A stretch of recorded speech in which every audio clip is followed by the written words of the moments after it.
And we're back, and time to share a cup. And on this Foodie Friday, I'm sharing a cup with one of my favorite people. He's probably been in the world of broadcasting before I was born.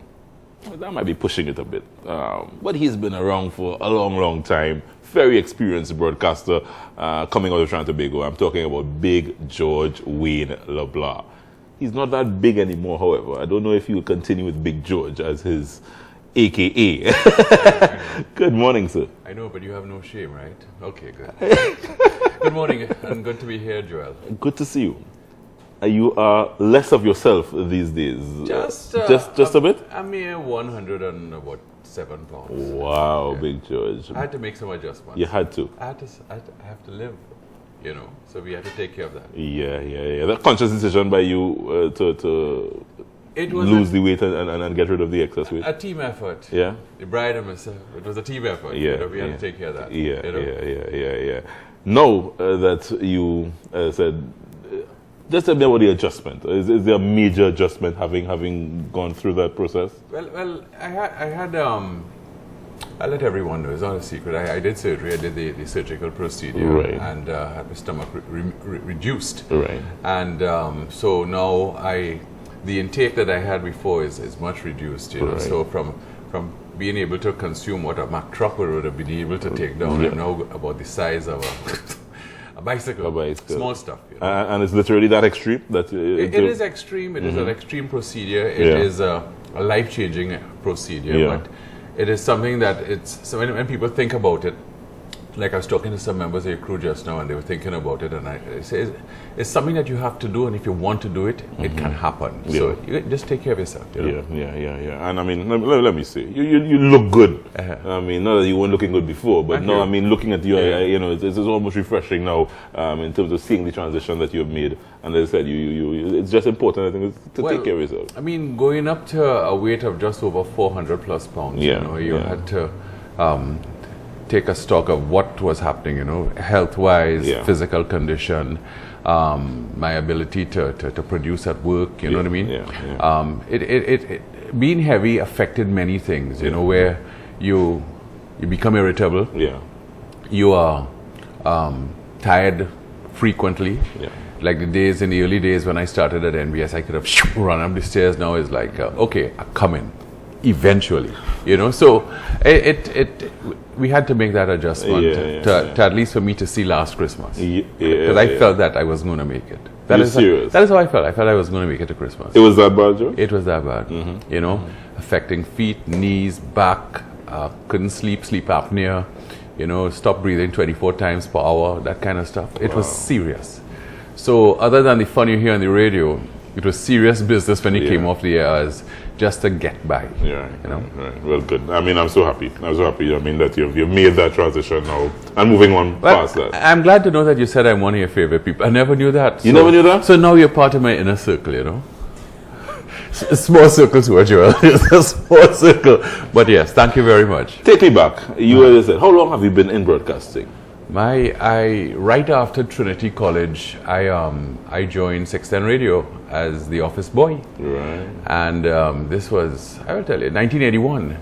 I started there. Mr. Frank Thompson hired me. Mr. Frank Thompson? Yeah. So I was there as a messenger with the days of, on the air, we had people like Dave Alcock, Phil Simmons, Tony Harford, Brenda De Silva, Linda Mustafa, everybody, all the big guns were there, you know what I mean? And you know, you had real, what you call these people like the Hanuman Singhs on the air, Madeiras, and you're looking at these guys and saying, I think I could do that, you know. And then when you know, you sit back and say, I can't do that because they're real good. But, you know, spending so much time in media and also, well, in radio, you learn. And especially if you're talking to somebody like myself who, I'm a sponge, you know. So I sat back and look at Tony Harford and Dennison, and they operate people like the Goose and Alan Diaz were also on the periphery, you know, all that was going on. So I had the incentive to not only move from becoming an office boy, I moved on to becoming a technical operator. And from technical operator, I went on to become an announcer. Natural progression for you? Because when you went in as an office boy, at that point you just left school, as I said. You knew you wanted to be a broadcaster, or that just came with... Really and truly, I applied for a job at TTT and they blanked me. So True story? yes. And I ended up at 610 Radio, Right. and no regrets at all, you know. Right. From 610 FM 100, and we moved on, and then we merged with TTT. Look where I ended up. You know what I mean? We merged with TTT back in I think it was 92 or 93, Right. and I have grown since then, and then moving on to being part of our group now. You know, Hot 93 and the CSS, etc. And you can be found now on, of course, Hot 93. Every morning, show. Monday can I do a shameless plug? Do it very Monday quickly. to Friday, Big George Wayne, Just Jason, Sarah. Monday to Friday, 6 to 10, Hot 93's Morning Rush. All right, stop. Okay, stop. Okay. That's enough. PR, you know, PR. You know. Tell me, George, because you've seen radio change, and radio has changed from when you're talking early 80s. Radio has changed. Back in those days, people used to say, oh, they were broadcasters. In my day, when I first started, people reflected on the days of names like Yusuf Ali and Hans Hanuman Singh and Freddie Warwood and these giants, you know. And I have gone on to move on where I am seeing a time of broadcasters where I think they're awful. I will say that they're awful. I say to myself, I say, what about the craft of speaking properly, or just being entertainers? You know, you speak to entertain and captivate. Theatre of the mind, radio, you know what I mean?